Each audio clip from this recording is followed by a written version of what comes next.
nanoHUB-U, online instruction. Welcome back to Unit 1 of our course, and this is the third lecture. Now, in the last lecture, we talked about this differential equation, Schrodinger equation, that is the starting point for describing energy levels in all kinds of materials.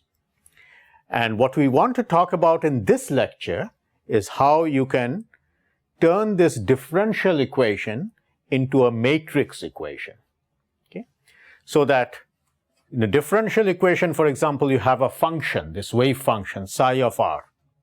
In the matrix version, instead we have a column vector with numbers, psi1, psi2, psi3, etc. So how does a function become a column vector? Actually, the basic principle is fairly simple. Think of a 1D problem where instead of this vector r, we are talking of one dimension z. Now, in a differential equation, the z is a continuous variable. To turn it into a matrix equation, we could discretize it. That is, look at a specific set of discrete points uniformly spaced along the z-axis. And the idea is that if you got those points close enough, then it would describe the solutions of the original differential equation fairly well. Now, once you have these discrete points, you can take this function and write down the values of that function at those points. So at the first point is psi1, point 2 psi2, point n psi n. And that's how you see a function becomes a set of numbers, which then appear as a column vector in here. So in a differential equation, you'd be solving for that function. In this matrix equation, you're solving for that column vector. And the differential operator here, that becomes a matrix. And how you convert or how you go from this operator to a matrix, again, there are definite rules for doing that. We'll talk about it a little bit. But there is, for example, in this context, if you were taking the z-axis and discretizing it, one way of going from the differential to the matrix, the operator to the matrix, is this finite difference method. And then another one is this finite element method. And these are widely used, not only in quantum mechanics, but in all branches of science and engineering. Now, in the context of quantum mechanics, we could use that, for example, to find the energy levels of a hydrogen atom, or for that matter, any atom. As you know, in an atom, the electron is held to the nucleus by this Coulomb potential, and that's the potential that goes in there. Of course, if it's anything other than a hydrogen atom, then you also have to include the potential due to the other electrons, which is what makes the calculation more elaborate. But once you have that potential, the point is it's a spherically symmetric potential. And so, although an atom is a three-dimensional object, the mathematical problem is effectively one-dimensional. It's the radial coordinate. So you need to find the function, the wave function, as a function of r, the radial coordinate. Now, and that can be done. So you could use that quite effectively for finding the energy levels in different atoms. Now, in general though, this is hard to use once you have a real three-dimensional problem. You see here, because of the spherical symmetry, it's kind of effectively one-dimensional. But supposing you're talking of molecules or solids, then you see you don't necessarily have a symmetry. You have to solve the problem really in 3 dimensions. And in 3 dimensions, you can see that if you need 100 points along one direction, and another 100 points along the y direction, and another 100 along the z direction, then overall the number of points inside that box will be 1 million. What that means is the corresponding matrix will be like a million by million matrix. And that could easily get out of hand. In a 100 by 100 matrix, that's easy these days. But million by million, that's challenging. And we are still just solving a really small problem. So, now what is widely used is a slightly different method. and that's called this idea of using what are called basis functions. So what you do is, this wave function that you're trying to find, you write it as a linear combination of a set of basis functions. What are these basis functions? Well, they can be anything in principle. Certain choices may work better than others. But the point is that they are known functions. They are your favorite functions, whatever they are. It could be Fourier series, or it could be localized orbitals, all kinds of things. But the point is, these are known. The unknown is your wave function, and you're expressing the unknown as a linear combination of known things. See? And once you do that, there is a definite prescription for turning this differential equation into a matrix equation. And you can write down these matrices that appear here by doing a set of integrals. That is, if you want the Mn component of the H matrix, you integrate over volume, your basis function m, and then the operator, that's this differential operator, acting on the basis function n.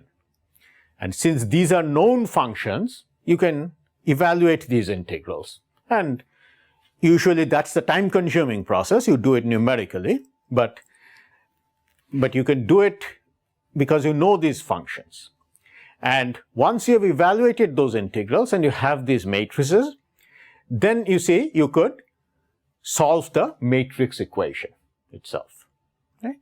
And there are all these first principles methods which do just that actually. And there's a widely used software called this Gaussian, which uses Gaussian basis functions because that makes the evaluation of the integrals easier. Okay. Now, we won't really be going into that on how you evaluate these integrals from first principles. What we'll be talking about is the semi-empirical methods where you get these matrix elements by comparing with experiment. And let me explain a little further. So consider this problem with a hydrogen molecule. Two positive nucleus separated by a certain distance. And this problem doesn't have spherical symmetry because you got a H here and a H here, and this direction is special. So you cannot just solve the problem in the radial coordinate. So ordinarily it would have you'd have required a huge matrix. You'd actually have to solve a three-dimensional problem.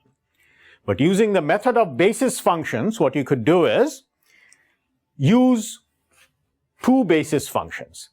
One corresponding to what the wave function would have looked like just for a single hydrogen atom. The 1s wave function corresponding to one atom, whatever that was.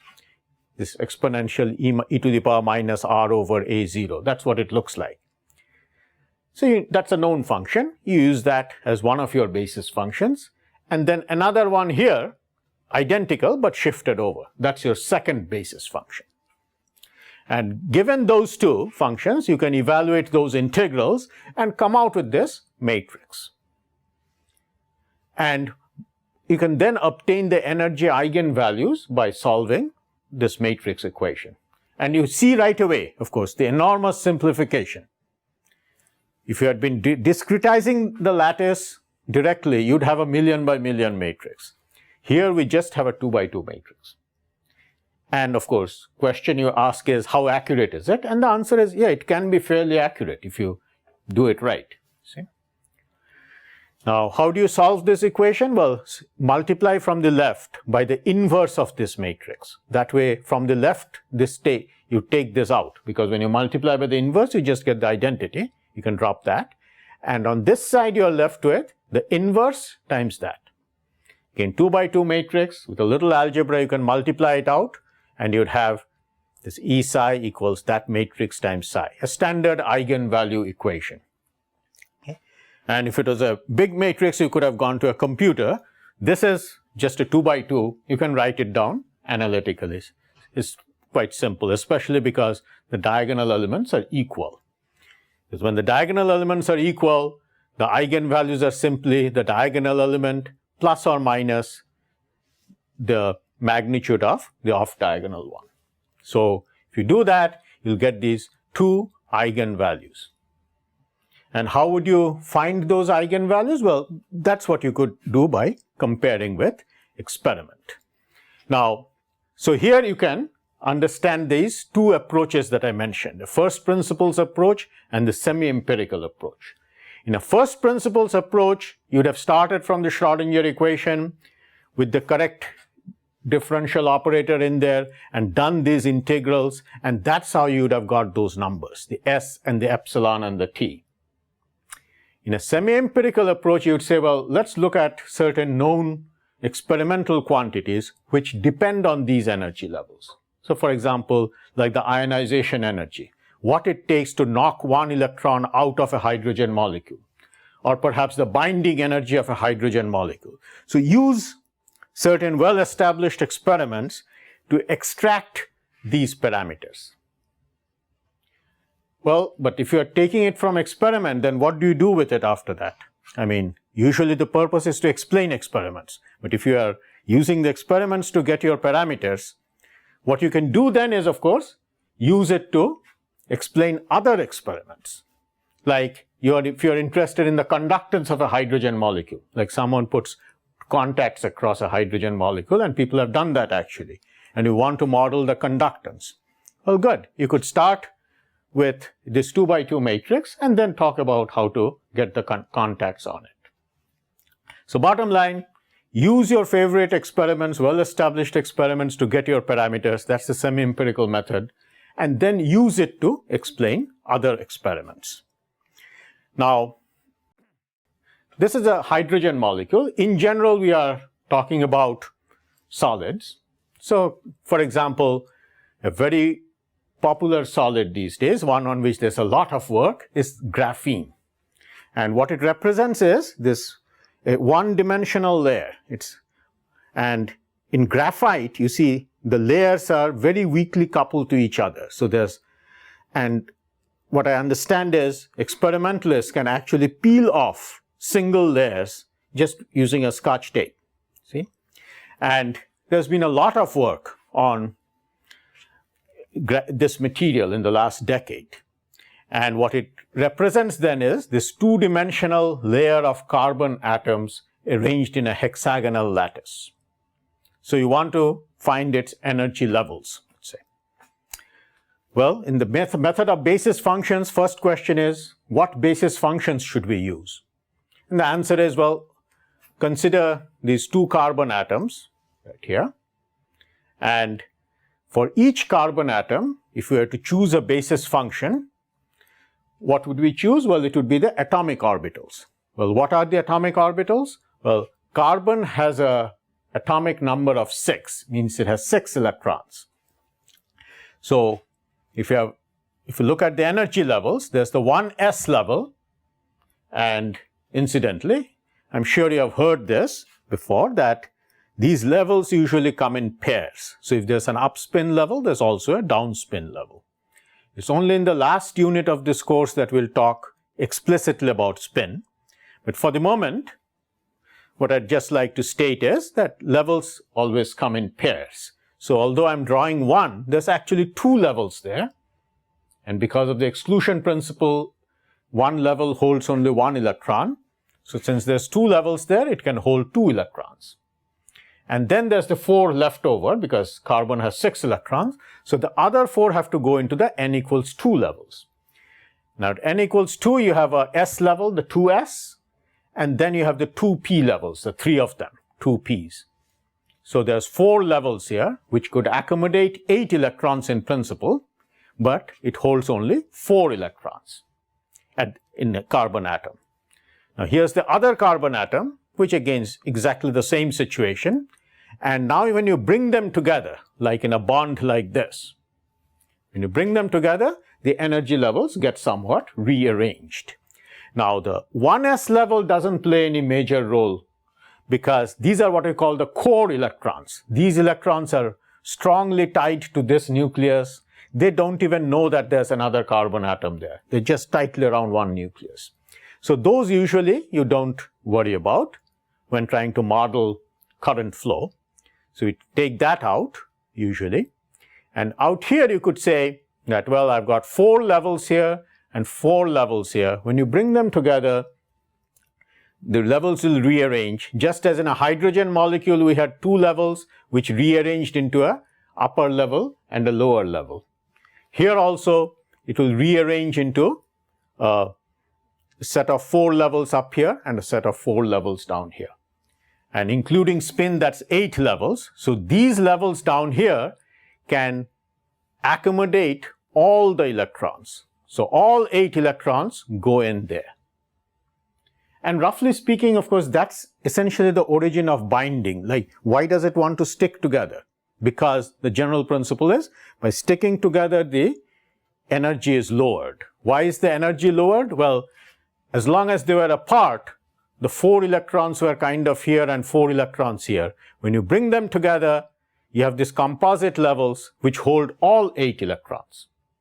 So this is the origin of covalent bonding, roughly speaking, and it works best when you have these half-filled shells. That is, you had these levels which could, in principle, hold 8 electrons but have only 4. And so, when you bring them together, this lower half can accommodate all your electrons. The upper half is completely empty. Because if, let's say, all 8 were filled here, and this also had all 8 filled, then when you bring them in, you'd have to put 8 here and put 8 up there, and you wouldn't gain much by way of energy. But because it's half filled, you can take everything and just put them all in here. And overall the energy gets lowered. So you call these the bonding levels and call these the anti-bonding levels. Now, where is the Fermi energy or the equilibrium electrochemical potential? Well, at equilibrium, again, these levels accommodate all your electrons. So the Fermi energy, as you know, separates the filled levels from the empty levels. So it will be somewhere in between. And what that means is, as far as current flow is concerned, what we're really interested in is the energy levels right around the Fermi energy. And this is where one enormous simplification that we have for graphene is that in terms of these levels, the ones closest to the Fermi energy, you can describe them fairly well in terms of the pz orbital. You see, in general, we would need to use 4 basis functions per atom, S and the 3 p's. But if you're only interested in describing those levels properly, you can use just the pz, so just 1 basis function per atom. So when modeling this, then we'll have 1 basis function here, 1 basis function here, just like the hydrogen molecule. We had a 1s basis function here and a 1s there. Here you'd use the 2pz and the 2pz, z being actually the direction perpendicular to the plane. See? And so just 1 basis function per atom. Now, you might say, well, why is that any simpler than the what's so special about it? After all, in the hydrogen molecule also you had that. Yeah, but the difference is, now although you got only 1 basis function per atom, but overall it's still a huge solid. What that means is, the matrix is not 2 by 2. It's a huge matrix. So, you got this 1 basis function here, and you got 1 parameter that probably describes the matrix element in H, corresponding one. So you can write that entire matrix in terms of 1 or 2 parameters. But you have this huge matrix. So how do you find its eigenvalues? Because you need those eigenvalues in order to compare with experiment. And this is what we'll be talking about in the next few lectures. The idea that because we are usually dealing with periodic solids, you can take advantage of the periodicity to write down the energy eigenvalues of an infinite matrix analytically, on paper, without ever going to a computer. So that's what we'll be talking about, what is generally called this principle of band structure. That is, what it basically involves is how to write down the energy eigenvalues of an infinite matrix analytically by taking advantage of the periodic nature of the matrix. So that's what we'll be doing in the next few lectures. Thank you.